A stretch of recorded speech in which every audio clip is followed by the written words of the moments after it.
The Science of Mind by Ernest Holmes, read by Jean Perkel for March 30th. The Divine Ideas, 2 Corinthians 4, 8 and 9. Even in our troubles we are not cast down, and though we appear to be deserted, we are not destroyed. All our experiences are working to the end that we learn the lesson of life and return to the Father's house as freed souls. We should not despise apparent failures, the temporary chagrins of life, for they are salutary, leading the soul to the inner Christ, the way, the truth, and the life. When the experience is complete, the lesson will be learned, and we shall enter the paradise of contentment. We do not look at the things which are seen as being eternal. Behind the visible or changeable is the changeless reality, the eternal one, working in time and space for the expression of itself. The divine idea stands back of all human thought, seeking admittance through the doorway in the mind. If we look at love long enough, we shall become lovely, for this is the way of love. God is love. If we gaze longingly at joy, it will make its home with us, and we shall enter its portals and be happy. If we seek the divine in men, we shall find it, and be entertaining angels unawares. God's ideas and attributes are eternal and cannot change. In change is the changeless. In time is the eternal and timeless. In things, the Creator manifests His power and glory forevermore. Immortal clothing, 2 Corinthians 5, 1 through 10. This body in which we seem to live is not the eternal body. We have a body not made with hands, eternal in the heavens. As our thought reaches up and on to the greater truth, we are clothed upon from heaven. That is, we more perfectly pattern the divine and consequently more completely manifest the eternal. We do not wish to be unclothed, but clothed upon.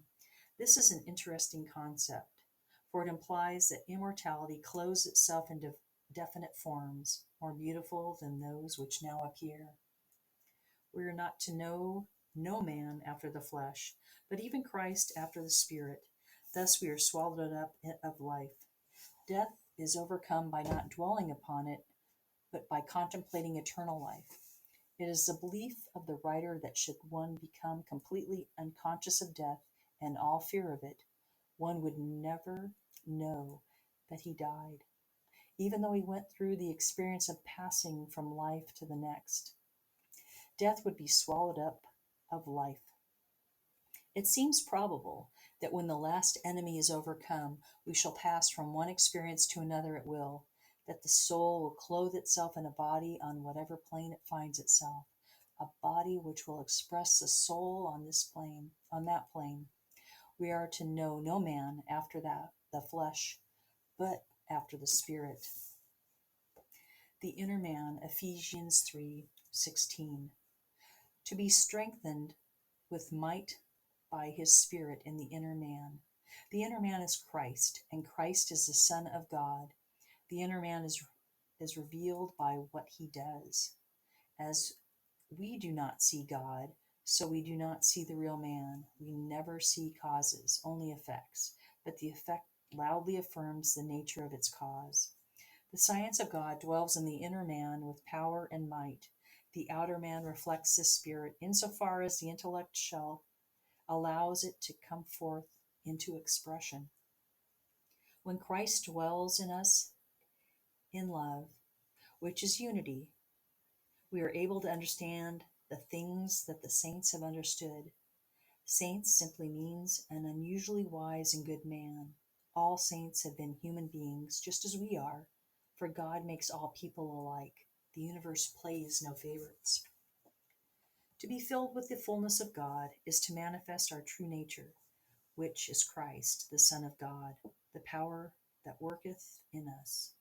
This power is the power of God, and if we admitted no other, we should ever be satisfied, happy, prosperous, well, and complete. The endless creation, Ephesians 3:20 through 21. World without end. This refers to the endless creation of the Almighty. particular worlds will always begin and end, as do cabbages and kings. But creation itself, the necessity of God's manifesting himself in time and in space, will never end. If creation could end, then God would end. As this is unthinkable, it follows that world without end, or worlds without end, are necessary to the expression of spirit.